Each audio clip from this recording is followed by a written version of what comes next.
j'en mange à mon rendez-vous.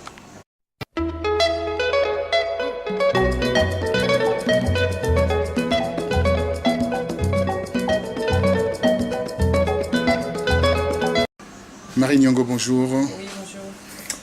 Ben voilà, l'épopée vient de se terminer, 14 jours. Nous sommes les 14 aujourd'hui, sur la route de Paris. Nous avons fait la route, le sens inverse de Bruxelles-Paris, mais c'est long tout ça. C'est long. En voiture, c'est extrêmement long. On se demande comment on a pu marcher. On nous prendrait pratiquement pour des fous et je comprends maintenant pourquoi les personnes doutaient en fait de cette démarche parce que on roule depuis un moment. On s'est reposé déjà 2 fois et pourtant on est en voiture et on n'est toujours pas arrivé. Il nous reste encore 150 bornes à faire. Donc c'est quand même énorme. C'est énorme. Alors la réflexion par rapport à la marche de Paris, les 2 capitales jointes, pour vous, c'est quoi comme exploit, c'est quoi comme expression? L'expression, vous avez 2 capitales effectivement qui sont rejointes à pied. C'est quand même, je reprends le même terme, c'est énorme, c'est quelque chose d'incroyable. Vous parcourez 2 pays, les 2 capitales des 2 pays à pied, en toute sérénité, avec détermination et assurance, en sachant que ces 2 pays sont liés par rapport à notre cause, la France, parce que bien évidemment nous venons de la France et nous ramenons cet espoir-là pour ces femmes congolaises en Belgique, pour la justice justement, et on est fiers de cela, de ce qu'on a pu faire. Et juste une petite parenthèse, je voulais également féliciter les marcheuses et les marcheuses qui m'ont accompagnée, puisqu'on a dû séparer, certains ont pris le train, d'autres en voiture, donc c'est normal qu'on ne puisse pas être ensemble. Mais je tiens à féliciter vraiment Patricia, Nicole, Yasaï, Méthode. Il y avait Vieux Mayenga, Vieux Chéli, enfin vraiment des vrais champions de la marche. Il est vrai que nous étions tellement déterminés que plus rien ne pouvait nous arrêter et on a pris d'ailleurs un rythme de marche qui devenait pratiquement impossible pour certaines, celles qui rejoignaient la marche et même certains hommes d'ailleurs, parce qu'ils n'étaient pas habitués, ils prenaient ça pour un jeu, ils partaient en courant et puis au bout d'un moment ils s'essoufflaient et puis on les dépassait, donc c'était assez drôle. Et cette détermination d'ailleurs on l'a retrouvée, hormis la vitesse bien évidemment, on l'a retrouvée au fur et à mesure, parce que dans les différentes villes on a rencontré aussi d'autres femmes qui avaient cette détermination. Après, est-il qu'il faut tenir compte des emplois du temps, des difficultés de chacune et de chacun, mais elles nous ont accompagnées jusqu'au bout et celle qui est restée nous appelait pour dire allez-y, allez-y, ne lâchez pas. Ça c'est quelque chose de fort et je tiens à les remercier aussi ces femmes-là, puisque c'est vrai qu'on ne peut pas citer toutes les personnes, hommes comme femmes, mais ces personnes étaient là avec nous et nous ont permis aussi d'atteindre notre but aujourd'hui. Et la symbolique La symbolique, c'est avant tout cette détermination, comme je vous disais. La symbolique, c'est de pouvoir représenter ces femmes congolaises qui souffrent en silence, qui sont enfuies dans leur sol congolais et sans savoir vers où se tourner.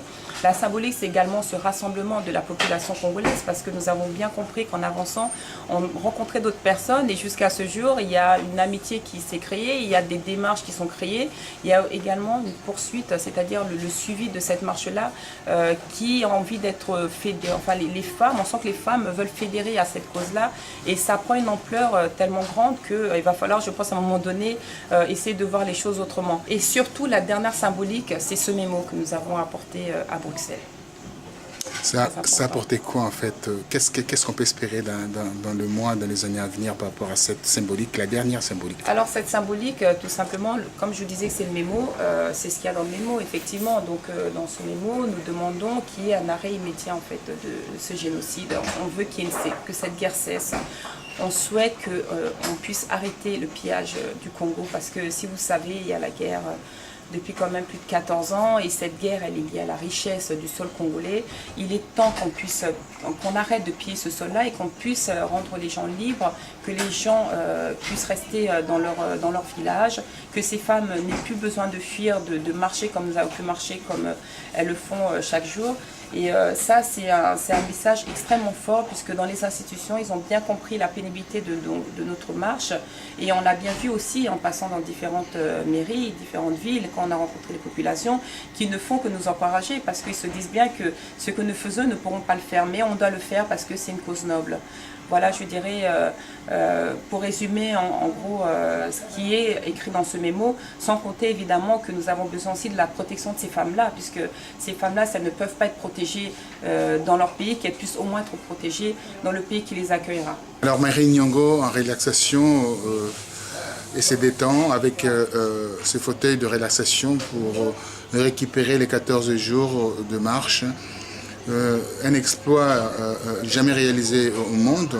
J'ai appris que aux États-Unis, les gens en parlent déjà, ils veulent faire la jonction États-Unis-Canada, tout ça. Et CNN en a parlé.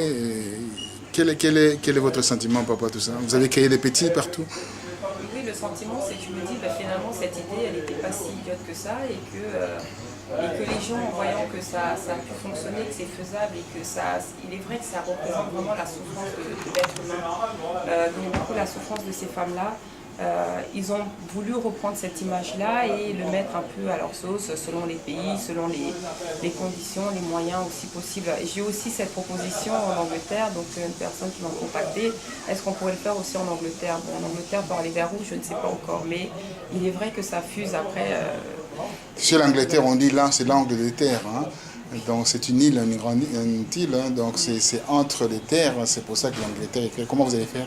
Traverser la Manche? C'est ça le problème. Donc là, je ne sais pas s'il y aura beaucoup de volontaires, mais on va essayer de trouver une solution. Donc vous avez créé CNN alors. Le CNN a parlé pour une fois de cette marche? Oui, effectivement.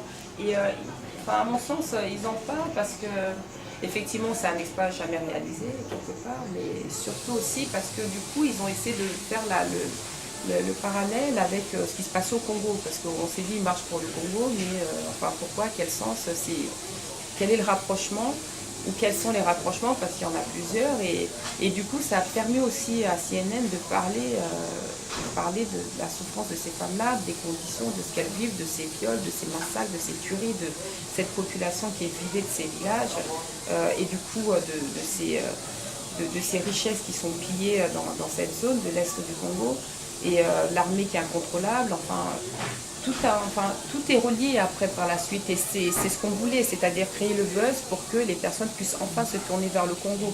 C'est pour cela qu'en faisant cette marche, on ne doit pas s'arrêter à la marche.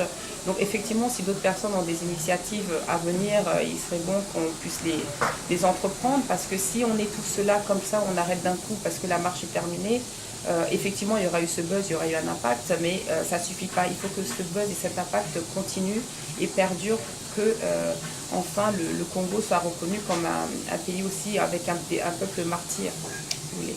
Donc vous êtes une vraie collabo alors? Collabo dans quel sens? Vous collaborez pour que les pays marchent bien? Oui, c'est certainement oui. Oui, peut-être pas dans le sens que d'autres peuvent dire. Écoutez, le sens que d'autres peuvent dire, ça c'est pas ce qui est plus important. Ce qui est plus important, c'est vraiment de s'aligner à cette femme, à la souffrance de ces femmes-là, et de savoir qu'il y a des personnes derrière, même si on est loin, on ne les voit pas, c'est vrai que je ne les connais pas, je ne les touche pas, mais qu'elles se disent quand même de l'autre côté, quelque part, il y a des gens qui bougent pour nous, pour notre cause.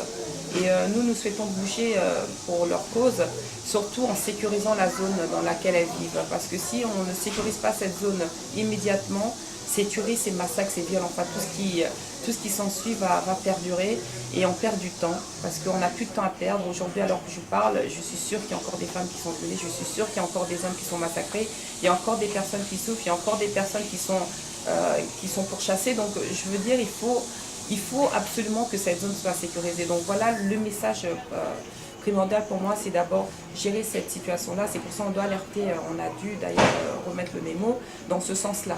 Mais le ministère des Affaires étrangères a été très ravi de vous avoir. Il y a eu une discussion pendant 1h30, c'est rare.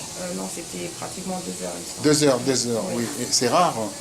Oui, c'est rare, et puis ce qui était intéressant, c'est qu'il a vécu d'ailleurs un petit peu au Congo, et il avait des posters partout du Congo, avec la région de l'Est également. Et c'est vrai que c'est un sujet qui l'a touché particulièrement, hormis qu'il y avait peut-être quelques dérapages à la fin de la marche, parce que bon, c'est ce qui est plutôt mis en avant, j'ai l'impression, dans les sites intracommunautaires, mais il faut relever quand même que pour lui, le discours qu'on a pu tenir, et dont notamment Maître Moretti a pu soulever, l'a beaucoup il était vraiment figé sur ce discours-là, il était figé sur la situation de ces femmes, il était figé sur les possibilités de résolution, pourquoi pas également pour le tribunal, il y avait vraiment une grande ouverture. Et je pense que nous allons travailler désormais dans le bon sens pour trouver des solutions, mais immédiates. Mais Madame Arena, qui est la sénatrice belge, a été aussi assez prolixe par rapport à tous ces problèmes. Il a même indexé clairement les gens, c'est en vidéo, les gens peuvent suivre la vidéo. Il a été aussi dur aussi par rapport à cette situation. Oui, elle a été assez ferme puisqu'elle a précisé, comme on l'a toujours précisé, qu'il y a eu beaucoup de résolutions de crise, il y a eu des organisations aussi humanitaires qui ont des subventions, des associations, on n'en compte même plus. Et que en fait au final ça ne résout rien, il n'y a pas de solution. Il y a eu des tribunaux qui ont géré aussi ou jugé certains cas de viol ou de crime, mais il n'y a pas eu d'impact plus que cela, puisque finalement on le sait très bien, il y a de la corruption, il y a des choses qui ne sont pas claires, on ne comprend pas trop comment sont jugés les auteurs, on ne comprend pas pourquoi les auteurs parfois sont en liberté, on ne comprend pas pourquoi le chef des différentes armées n'agissent pas ou ne prennent pas des dispositions pour surveiller leurs troupes. Enfin, en gros, ce qu'elle a fait comprendre, c'est que jusqu'à ce jour, on n'a pas eu de solution efficace pour gérer cette crise.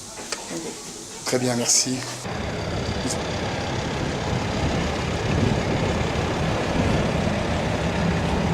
Donc là, on va reprendre la route après un petit repos.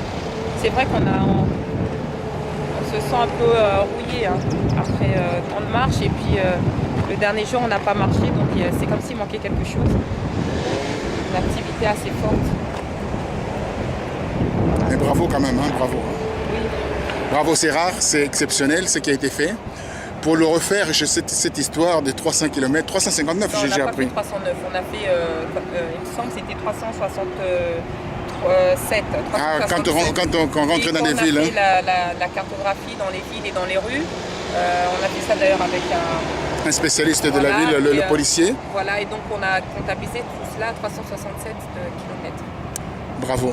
Oui. Donc vous serez dans le Guinness, ce que j'ai appris. C'est ça, on le verra, c'est pas la priorité. La priorité, c'est que notre marche, elle a fait un buzz, comme je disais. Beaucoup de personnes en ont parlé, on en a entendu parler dans certains magazines qui ne parlaient jamais du Congo, on en a parlé dans certains pays qui ne parlaient jamais du Congo, qui n'évoquaient jamais la situation du Congo. On a l'impression que le Congo, tout va bien. Et là, aujourd'hui, on est content parce que grâce à cela, les marcheurs et les marcheuses se sont rendus utiles. On a été utiles pour le Congo, pour ces femmes-là, pour ce peuple-là. Mais j'apprends souvent que les Congolais ils n'aiment pas des gens qui font de bonnes choses, ne sont pas reconnaissants. Et moi, ce qui est dommage, c'est que les Congolais qui attendent des bonnes choses ne se manifestent pas spécialement. C'est des Congolais qui sont, je dirais, plutôt modestes, humbles, qui envoient un texto ou un message ou un appel ou un don. Ils n'ont pas spécialement besoin de se montrer, et ça, c'est... je pense que c'est la meilleure reconnaissance aussi. Je veux dire, quand on fait une reconnaissance juste pour passer devant la télé, c'est aussi bien, mais il y en a beaucoup, il faut savoir qu'ils ne passent pas devant la télé ou qu'ils ne manifestent pas et qui nous appuient. Et qui ne sont pas là derrière à créer des polémiques. Parce que le but de cette marche-là, c'était quand même à la base d'unir tous les Congolais dans cette même action.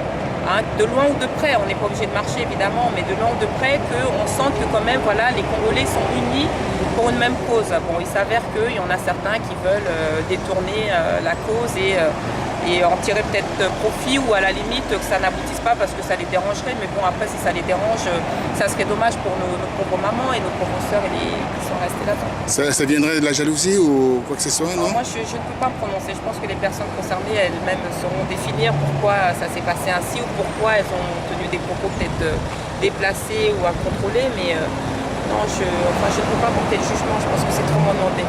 Ce sont peu après 14 jours de fatigue, donc je suis épuisée. Merci.